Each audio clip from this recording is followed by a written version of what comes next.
Welcome to the Lazy Equity Podcast, where we talk no fluff, just bricks and bucks. Cool. I'm going to go into interest rates. Interest rates. Yeah. And then into quantity surveying. If we must. If you want to? Yeah. Oh, yeah, sure. I mean, it's tax time, right? It's tax time anyway. Exactly. Yeah. Makes perfect sense. Yeah. Cool.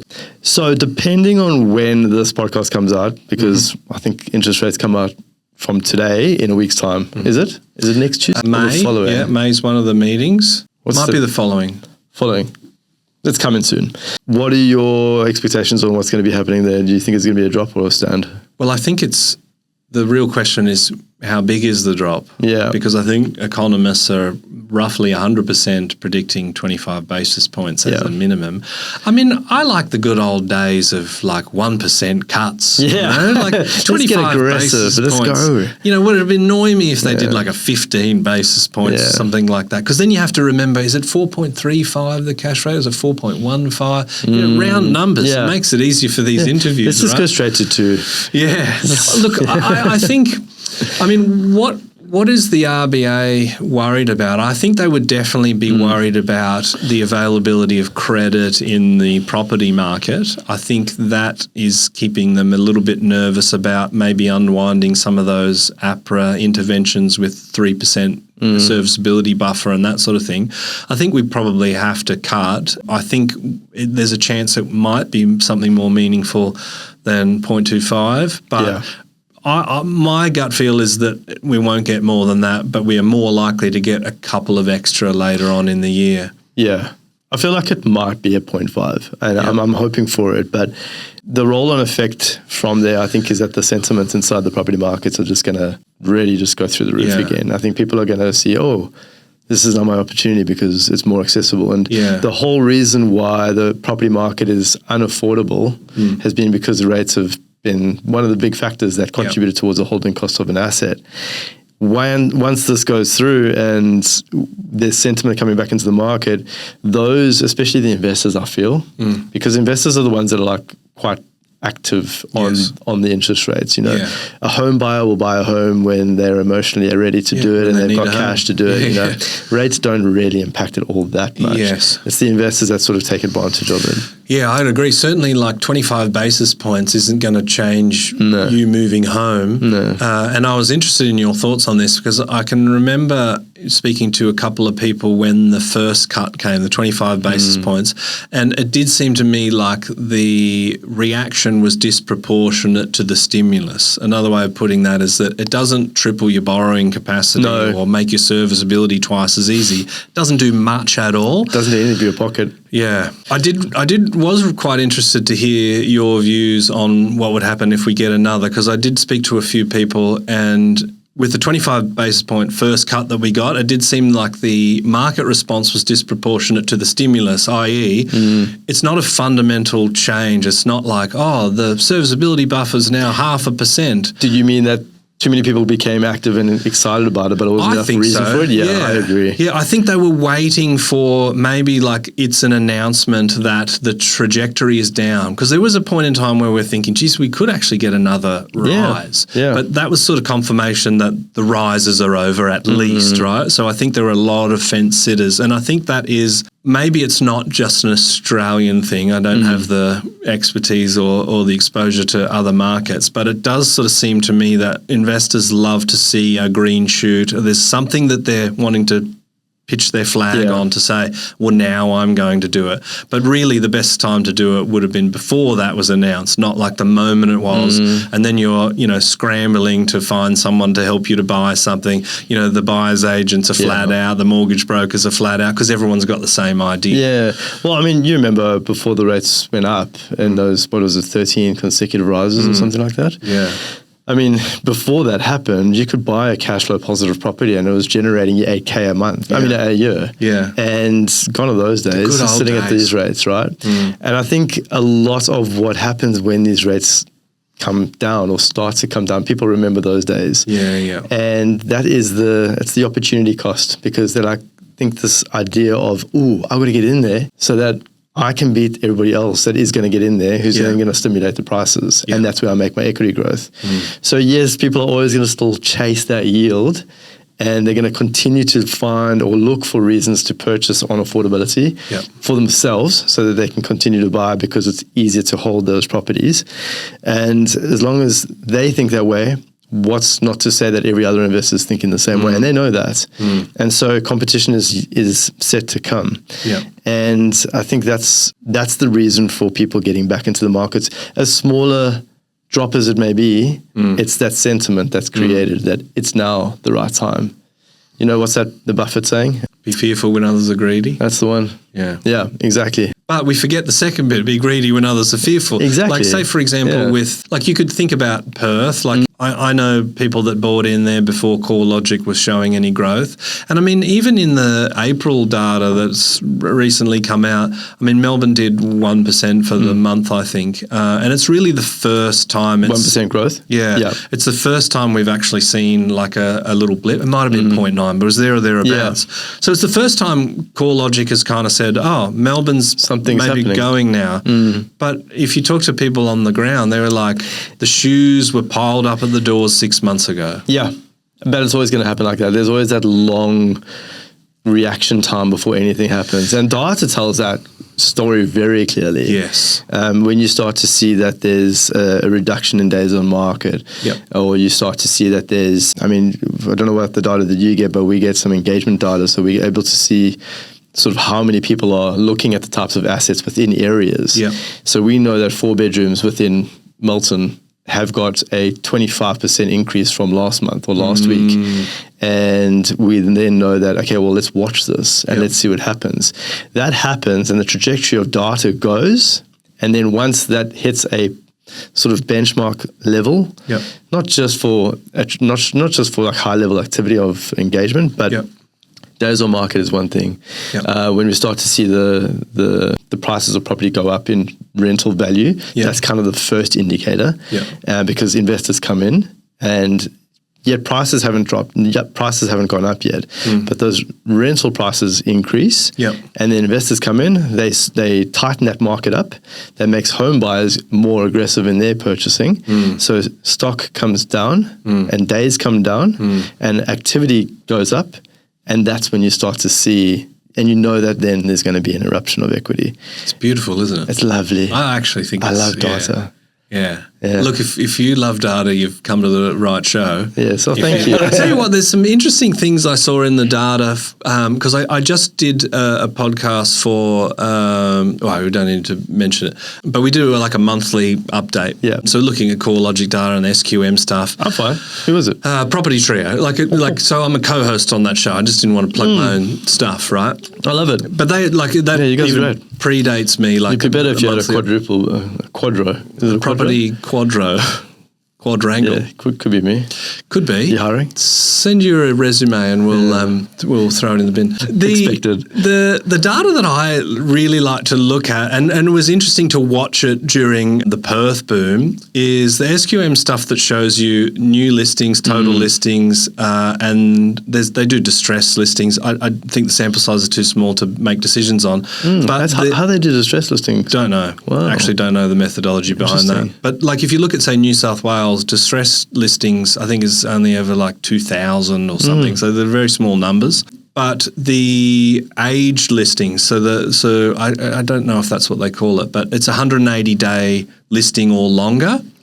And what we saw time on market. Yes. Wow. Yeah. So where's that? What do you mean? Where's 180 days time on market? Well, in every capital city, there are listings that. Because they're the ugly duckling, overpriced ones. This is for the distressed listings. No. These aren't. Well, there's an argument to say there is a level of distress, but there are also people that put the house on the market and say, if you can get $700K for it, I'll sell it. Got you. It's worth $550. Yeah. Opportunists. Some new like real estate kids like, I got a listing, and they're like, what does he want for it? And they're like, oh, you'll learn, son. People, right? Yeah. But it was interesting to see there was, like 45% drop year on year in listings in Perth that were 180 days old or more. Yep. So what that sort of says to me is that there's so much heat and demand that properties that under normal market circumstances wouldn't be selling are now selling. And there's some interesting points to see on that with new listings as well. So like listings are down in, say, Darwin, but sales transactions are up. And that's an interesting one. I know. That is interesting. I want to hear your take on that. Well, I don't know the methodology inside out, but I believe there's a lot of off-market stuff going through. And I think that's the answer to that question. Is that fair to say? I have my own hypotheses on Darwin. Yep. Don't know if I should be going into it on this podcast, but maybe not. Let's touch on it. Yeah. Well, Darwin won April, right? Yeah. Like it was the number one growth market of any capital city in Australia. But I feel like the fuel is coming from investors. Yeah. Primarily. Yes. I don't think there's any home sentiment there. No. At least from what we can see. Yeah. What has happened in a lot of the areas where there is activity is that I think it was 2011 to 2015, there's a lot of land sell. Yeah. And they're cut up and they're rezoned. Yep. And acreage became suburb. Right. Priced high and sold as stock, large stock. And as we know, those aren't the home and land package builds that we like to do as investors here. Yeah. But what happens always inside of those markets is that and I'm not going to name the suburbs because I actually spoke about this last on one of the other podcasts a couple of weeks back. But what happens is those properties sell at premium prices. Those premium prices don't hold quality value when there's just no demand. So they were built and they were sold, or actually rather they were built and they were put on the market at a premium price. Right. They were bought because there is a certain, we don't call them buyer's agents, we call them Spruikers. Spruikers, there we go. You said it, not me. Channel agents or whatever the less offensive name for them is. Or property something. marketers. Property marketers, people that like kickbacks. Exactly, yeah. So a lot of kickbackers selling off land developments, and what happens is people get attracted by fancy marketing and fancy brochures. Those were purchased, the demand wasn't there, and as we know, when demand isn't in an area and the economy continues to rise within an area, which salary rises happen, and it has happened nationally for some time, quite an aggressive rate compared to any other sort of decade. And Darwin's no different there. There's a large amount of income going into those areas. Yeah. So now we've got assets which have no need, or there's no demand really, but the economy is fluent or but the economy is well fueled, and therefore affordability looks extremely attractive because now you've got property prices that are quite low. You got people that can buy them who are quite cashed up, and the affordability ratios look extremely attractive to investors. But that's not the point, because if the only people that are buying those properties are investors and you're going to continue to rent them out, eventually what's going to happen there? They're all going to be snatched. That's cool. And you might make that equity there, but you're going to go in reverse. Maybe not reverse, but you're going to go to a long halt afterwards. I can't find any large scale enough support for economic development inside Northern Territories area, or we'll call it Darwin specifically, because like Perth, same sort of thing. I just can't find any support economically to stimulate the the population movement into Darwin's areas to continue that growth of demand inside those assets. Well, even if it's outside not of population, it could just be economic growth, right? Because there's heaps of examples of markets that have performed well that have had negative population, right? Because it comes down to household formation rates and those sorts of things. But it's an interesting one. Like I've spoken to some people, and they basically went into, say, Perth, for example, with the idea of selling for that reason. So having like a 5-year time horizon. And I think that makes sense to me from a Darwin conversation, because I would say so. If it does nothing for 11 years like it did in the last cycle, do you want to be holding that for 11 years? But then you've got to do the maths on the stamp duty and the selling costs and the CGT. Where are you in your portfolio? If you're set for retirement soon, Darwin's probably a good market for you, because you can put it into your super, and you can go into retirement, sell it off, and pay no CGT. Yeah. So there's a benefit there. Depends on where you are in your portfolio cycle. But if you're a beginner investor going into Darwin market, look, you'll be able to get your equity right now, but I don't know if it's going to retop in, I would say, 3 years' time. I don't think it's going to retop again. It'll require some big economic stimulus. So which we haven't seen yet. No, but like it's not to say it won't happen though. Well, you'd be brave to say that it wouldn't happen because you think about the US alliance and the strategic location of Darwin as adjacent to South China Sea. I mean, it's a flight, like it's a bit of a way, but like it's closer than the US have any territories to other than Guam, which is just a weird island that they park a few bombers on just to make China nervous or something. And I think, correct me if I'm wrong, but does the US have military support in Darwin? Yeah, they've got military assets in Darwin. Yeah. They've always sort of coveted that location. Interesting. And attacks on Australia are probably not going to come from Antarctica. No. We get really angry penguins or something. Well, they do get quite ferocious down there. It's quite cold. I would be bitterly. I'd be upset as well. But, like Townsville's a massive military base, and I don't think it's for any reason other than it's up towards the pointy bit of Australia. And Darwin, I think, would probably be likely to see a lot more military investment, especially if things continue to escalate. Because, Israel-Gaza is not, necessarily a world war threat. It's a little bit more of a, I don't want to diminish like it as a regional conflict because there's some terrible things going on there. Totally. And, Russia, Ukraine. I mean, that's spilling into NATO and a lot of those European countries because they're sort of worried about expansionist policies. But if we're talking about, the conflict between the US and China, between even India and Pakistan, which is like a new thing to enter the chat, military investment in those kind of tumultuous times would likely increase. Yeah, true. And I think if it's happening in Australia, Darwin is the obvious place for that to be. Yeah. But you're going to roll the dice on whether that happens to buy an investment property. I mean, there's so many if and or statements behind that. With Darwin as well, I wanted to ask you a question about this. I'm going to contrast Darwin to Sydney, and Sydney's a bit of a weird one. CoreLogic just produced the quartile, so the bottom 25, the middle 25, upper 25. Of Darwin? Of every capital city. Okay. And Darwin's middle quartile is performing the best. I spoke to median, essentially. Yeah. I think because there's actually a lot of units in Darwin and they're a cheaper price point and they're unpopular with investors. So that kind of makes sense. Sydney, it's actually the top quartile that's doing the driving to start. I mean, Sydney's coming off the bottom and it's the top end of town that's really driving it, which is interesting. And I wanted to get your thoughts on what do you think does that portend something, or is it just a lumpy couple of big transactions that blow the data, or what do you think's can we learn with from the that? Sydney data or the Darwin? Oh, the Sydney data. Now you're putting me on the spot because we don't buy in Sydney, but there is a reason for it, and there's a reason for it. And I think I'm going to say I don't know the answer, but I can give another perspective on an answer. So when we look at the percentile data that we collect, we get the low percentile, so 25th, median, and then 75th percentile. But we look at it at a format level 2, so for 2 bedroom, 3 bedroom, 4 bedroom, and 5+. So this gives us a really good understanding of the different percentiles in the formats.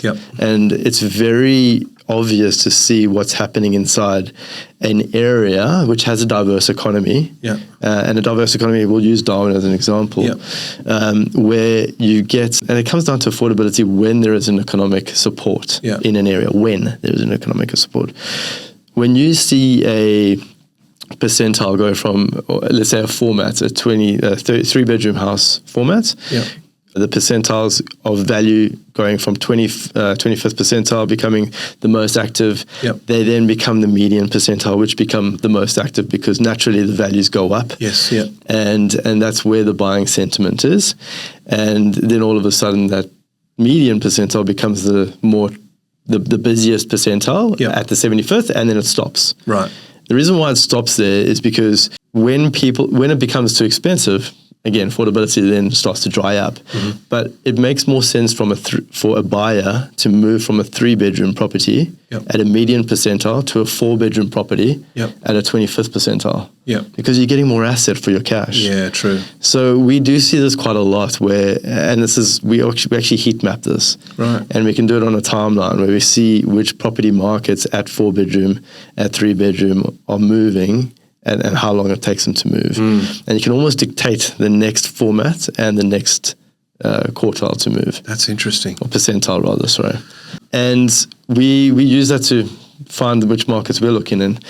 In terms of the Sydney market, all I could say is that, there's been such a big AI boom at the moment, and a lot of that education is coming from astute young Sydney people who really want to stay ahead of their games. And I wouldn't say just Sydney, Queensland, Brisbane's going to be the same population. And we've seen similar things happen in the Brisbane market where those markets are doing very well too. Still going to some degree Absolutely. as well. Like Adelaide, Perth and Brisbane, which were the 2023, 24 top performers, still actually there's still a bit of puff. And it kind of goes in the line with, because there's this new stimulation of education around new age methods of making money, those affordabilities are probably not being subject to you and me anymore. They're being subject to the 25 and 26 and 30-year-olds who are now coming in and buying up these assets that they're hungry for because now they've educated themselves in this new form of education. They're good on Instagram too, the trophy assets. They're very good on Instagram. But I mean, that's not to say that is the reason, but I think a capital city such as Sydney or Melbourne or Brisbane are forward thinking, and with all the money that's gone into the property market over the last several years, those, I don't want to say children, but at the time they probably were kids. They saw their parents' properties go up in value and they wanted a piece of that. This is now them getting into an area where they can educate themselves fast and they can make money quick. And they're seeing that, and potentially this is what's fueling those markets. Interesting. Not to say that is the reason, but potentially it is. No, that's good. I don't know. The new age of technology is it's upon us, and we're using it in a massive way. Awesome. And so it's only coming from the experience that I've seen our developers put in place. Where I can only understand that if there is a developer who's 25 years old and he's building some AI machine learning technology that's able to do some gnarly tools and gnarly tricks, these guys are making a fortune. And it's just new money coming in from external areas of the world because it's app based. And before you said they're making a fortune, I was about to say submit the resumes to the Lazy Equity podcast. We're hiring. It's interesting. Like the AI revolution was said by a number of clever people that should actually be multitudes of increase over the Industrial Revolution from a productivity boom point of view, which, like the Industrial Revolution was a massive humanity shift. It was a massive economic shift. And to say that AI should actually dwarf the Industrial Revolution is a big statement. It hasn't sort of found its way into, let's say, productivity, right? Because the Productivity Commission in Australia is still having troubles with. You mean in legislation or productivity? Well, I just mean in actual output so far. Of physical output? Yeah, well, physical, yeah. But not digital. No. Like digital is very much there. The productivity of digital output outweighs. Yeah, it just hasn't necessarily been monetized in a way that kind of not yet. Yeah. And so if it's already doing that to the markets, which again, I'm not so sure that is the reason that Sydney market has gone, the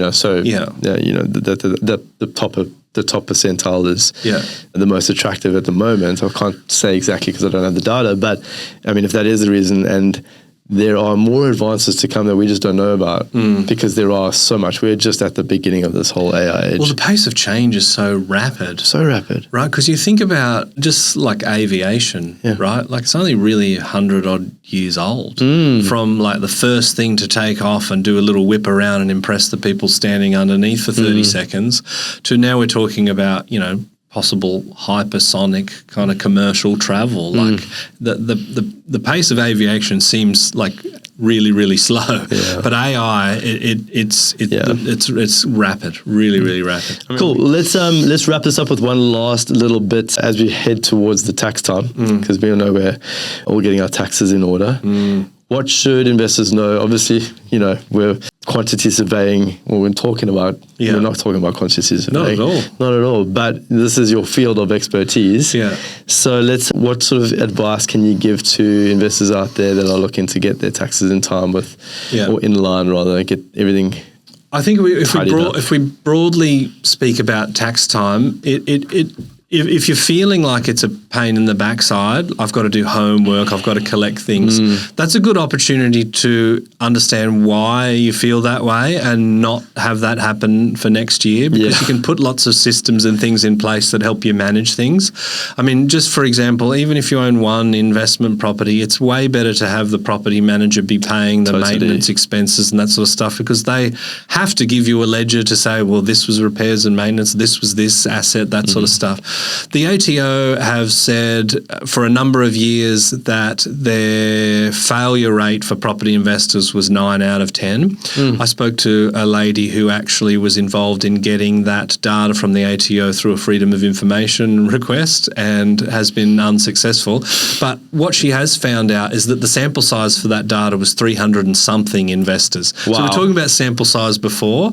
It's like it shouldn't even be reported on in that way. It's lazy. And I mean, surely they've got ways. That's irresponsible. I mean, that's literally Freshwater Beach. It's a scare. And also the top of the percentile. It's a scare campaign, right? But it's worth listening to the things that they find wrong from property investors, even if the sample sizes are small. One is if you pulled equity out and it hasn't been to buy another investment property, then it's not going to be deductible interest payments.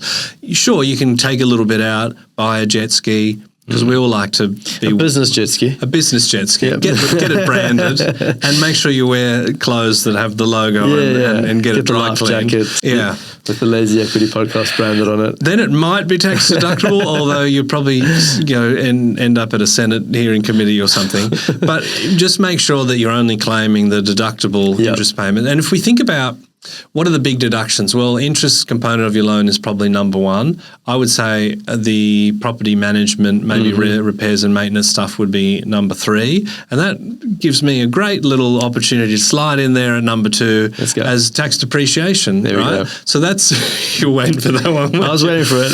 It had to happen. Oh, this far in. It took so long. I know. What are we? Restraint. An hour in. Is that long? Goodness me. You're normally faster than this, mate. No, look, I'm not here to plug my own stuff, because this is available to every person that has an investment property. And what we should consider that as a landlord, we actually are providing a service, and a service that the government doesn't have to provide, right? The government owns somewhere around 300,000, 380,000 public housing things, and we've got, around about 3 million dwellings that are rental properties. So that doesn't cut it. So they rely on property investors to provide that level of accommodation. I think that's lost in the political debates all the time. So because we are actually providing that service, the government enables you to claim deductions for the wear and tear of that asset and the interest payments and those sorts of things. And that's really what tax depreciation is. And I think people often are missing out on those deductions. So the best advice is to speak to a quantity surveyor, send them the address of your property. Every property has normally online photos. Now, you can't and you shouldn't, although people do a depreciation schedule based on online photos. That's a breach of the Australian Institute of Quantity Surveyors legislation, but there are quantity surveyors saying they can do it. Why? Because that means that they'll be maybe half the price of what I might be, and then the investor thinks, oh, well, that's really great. Is that kind of the difference between getting a quantity surveyor to do it versus your accountant to try and Not really. Like quantity surveyors will still do reports without doing an inspection, but it's not what I would call ATO compliant. It doesn't comply with Tax Practitioners Board or the AIQS. Right. An accountant can do a depreciation schedule if they have all of the costs. So if you think about, okay, I've built a house and I can give you the cost of all of the structure and then a breakdown of all the plant and equipment. So I know exactly how much the carpet costs and exactly how much the oven and the cooktop and the ceiling fan, the hot water system costs. But even if you had that, an accountant could apply the depreciation percentages, but there are things like preliminaries and consultants' fees that kind of they're baked into those costs. So, for example, to have an oven in a house, it has to be designed where that oven is going to go. It also has to be installed by a licensed person. So just getting like as an $800 oven doesn't give you the full package, right? Yeah. So we're qualified to estimate construction costs. Are you talking like the bench top has to be cut, right? So therefore it has to be made. So what's the make cost of that? Yeah. Right. Well, I mean, if you buy a bench top, that's kind of baked into it, but it does also have to be installed. Exactly. Right? It has to be put in place. Yeah. Which doesn't get considered when an accountant's doing it. No, not if they've just got the invoice for the actual widget. So we Do you can have any estimate numbers of sort of what the difference of value would be based on that versus whether you do it versus, or not you, but a quantity surveyor versus an accountant? Like, how much would they be missing out on? Oh, look, the best way to answer that, I would say probably two ways. In case you want to cut this episode quickly, I'd say at least 10 or 15%. Right? Yeah. If you want to do it slowly, I would say that having seen the depreciation schedules or the way that assets have been written off in the residential and commercial space, I would say residential is way more sophisticated than commercial because once you get to a certain size, you get a CFO who basically gets, an asset value and throws 2.5% at it, right? Whereas a quantity surveyor will go in and tease all these plant and equipment items out. But the CFO is kind of the gatekeeper. And unless their brain is kind of wired to maximize everything that they can, the commercial property owner is really underdone in terms of their deductions, right? Wow. I wonder if there's any correlation. I mean, we're in a commercial building here in the city of Sydney, and we know that in this building there are tenants that move out, and when they do move out, all of the equipment inside that building, office space, gets binned. What happens there? Is there any benefit there, or loss, or gain, or? Yeah, that's a funny one. Let's take this. It's such a big loss as well. Like that all goes to landfill. Yeah. It's ridiculous.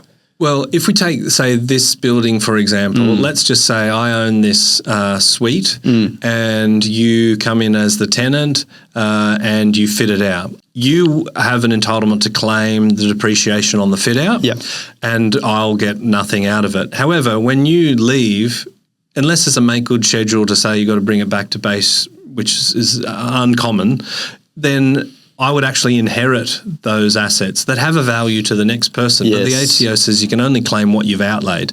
Now, here's an interesting scenario. Let's just say your mate Elon Musk comes in and he buys the suite. You've already done the fit out, but he hasn't paid for it and I didn't pay for it. He would actually be able to claim on it because there's an argument to say, well, that's actually baked into the cost of that new purchase. Yes, correct. Yeah, so and that continues through not just to commercial, but that also goes to residential assets. The difference, I suppose, with residential is that with secondhand plant and equipment items, you can't claim any deductions anymore since ScoMo wrecked it. Oh, thanks, ScoMo. But the old rules were that like I could sell a secondhand property to you and would still have some plant and equipment items in it. Okay. And in the good old days, you talk about things going in the bin. There's scrapping legislation that says that whatever the residual value of the asset is, let's say it's a $10,000 thing, and you move out and it's got a 10-year effective life, and after 5 years you've moved out and we chuck it in the bin. Well, it's still got half of its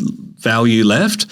So that would actually be a $5,000 immediate deduction. So not over its life. $5,000 the moment it goes in the bin.